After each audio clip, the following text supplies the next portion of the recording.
অনেক বছর আগের কথা, একটি জঙ্গলে একটি পুরনো বাড়ি ছিল। সেখানে ডাইনি তার মেয়েকে নিয়ে বাস করত। দুটি মেয়ে ছিল বটে, কিন্তু একটার নাম সোনা আর একটার নাম রূপা। সোনা ছিল ডাইনির নিজের মেয়ে, আর রূপা হলো পর। তাই একদিন হলো কি, মা, ও মা, রূপা তো আমার থেকে অনেক সুন্দর আর ভালো লাগে না।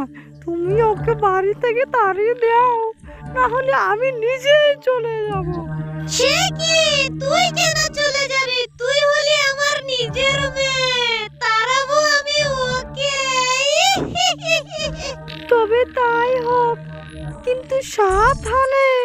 বাড়িটা কিন্তু ওর নামে আছে, ওর আগের মায়ের।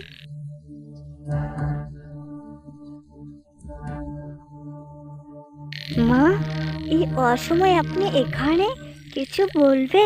হ্যাঁ হ্যাঁ, তোর সাথে একটা কথা ছিল। আজকে সোনাকে দেওয়াল ঘেঁষে শুতে দিবি, আর তুই শুবি বাহির ছাইটে, ঠিক আছে?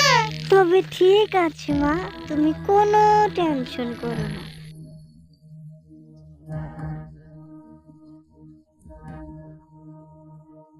কি হলো মা, কাজ কতদূর? আমার আর ভালো লাগছে না, বুঝলে। ব্যবস্থা তো একটা করেছি, ওকে শুতে বলেছি বাহির সাইডে, আর তোকে দেওয়াল ঘেঁষে। কারণ এই তলোয়ার দিয়ে ওর আমি মাথাটা কেটে দেব। তবে তবে ঠিক আছে মা, যা করবে সাবধানে, ঠিক আছে? ঠিক আছে, এখন সেই কথাই রইল। সে কিনা ডাইনিমার মনে এই ছিল, কথায় আছে না, ভূতের হাতে মরাচ্ছে, না খেয়ে মরবো। যাই পালাই, মন যেখানে চায় সেখানেই পালাই।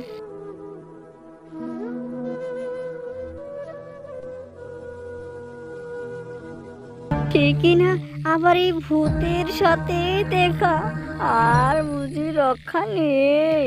আরে দূর, আমাকে দেখে শুধু শুধু ভয় পাচ্ছে। তারা, আমি আগে মানুষ রূপে ফিরে আসি।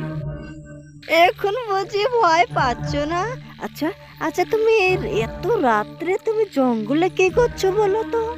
তাহলে শোনো, এই তলোয়ার দিয়ে ওর আমি মাথাটা কেটে দেব। ইস, এত খারাপই না করেছো গো তোমাকে। ঠিক আছে, তোমাকে আর সেখানে যেতে হবে না, তুমি এখানেই থেকে যাও বরং আমার সাথে।